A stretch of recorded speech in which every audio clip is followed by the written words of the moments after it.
महाभारत में अनुशासन पर्व में पितामह भीष्म कहते हैं कि यदि 12 साल तक लगातार एक कार्य किया जाए तो वो कार्य सिद्ध हो जाता है। गोकुल में एक अद्भुत भक्त हुए कृष्णदास जी, ये उन्होंने सुन लिया, उनके मन में भाव आया, वो गए माला बना करके ठाकुर जी के पास, बोले ठाकुर जी 12 साल तक लगातार माला पहनाने आऊंगा, 13वें साल की जब सुबह होगी तो आपको माला पहनने मेरी कुटिया में आना।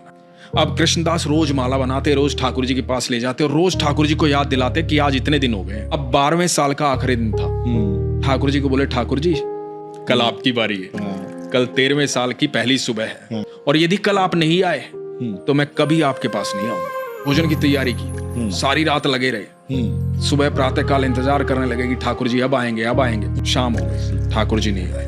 आ गया गुस्सा, सारा 56 भोग उठाया, अपनी पोटली में बांधा और देख करके मंदिर की तरफ, कोई नहीं है कृष्ण विष्णु, पत्थर की मूर्ति है वो, सुनता तो आज आ जाता, सुनता ही नहीं है। और बड़बड़ाते हुए जा रहे हैं। आगे से गैयों का एकदम झुंड आ रहा है लगातार। तो एक बालक आवाज दे रहा है, अरे बाबा सुनो, रुको, इतनी सारी गैया आ रही हैं, टक्कर लग जाएगी, धक्का लग जाएगा, गिर जाओगे, रुक जाओ थोड़ी देर। रुक गए कृष्णदास जी।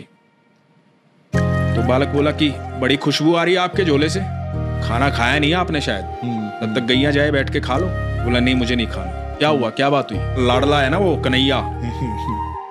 अरे बहुत नखरे हैं उसके, 12 साल गया हूं माला पहनाने, एक दिन बोला था एक दिन मेरे पास आ जाना, नहीं आया, सुबह से लेकर के शाम हो गई, अब जा रहा हूं यहां से। तो बालक बोला बाबा इतना गुस्सा क्यों हो रहे हो? मुझे भी भूख लगी, मैंने भी सुबह से कुछ नहीं खाया, सुबह से गैया चरा रहा हूं। तो बोला कि मुझे भी आप खिला दो। बोला खा लो। बोला आप देख नहीं रहे मेरे तो हाथ गोबर में सने हुए, मैं कैसे खा लूं? आप अपने हाथों से खिला दो। अब एक एक कोर खुद खा रहे हैं, एक एक कोर उस बालक को खिला रहे हैं। अब उस बालक को जब 2-3 कोर खिलाए ना तो बालक की आंखें लाल हो गई, आंखों में आंसू बह रहे हैं।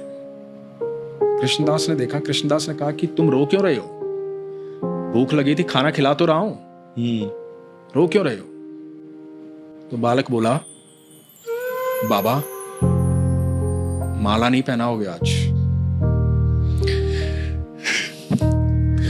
तो कृष्णदास बोले कौन है तू?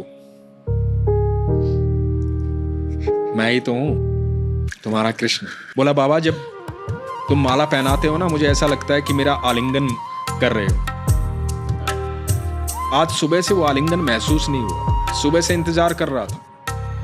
भक्तों ने बहुत भोग लगाया पर मैंने किसी के हाथ का खाना नहीं खाया, मुझे मेरे कृष्णदास के हाथों से खाना खाना था।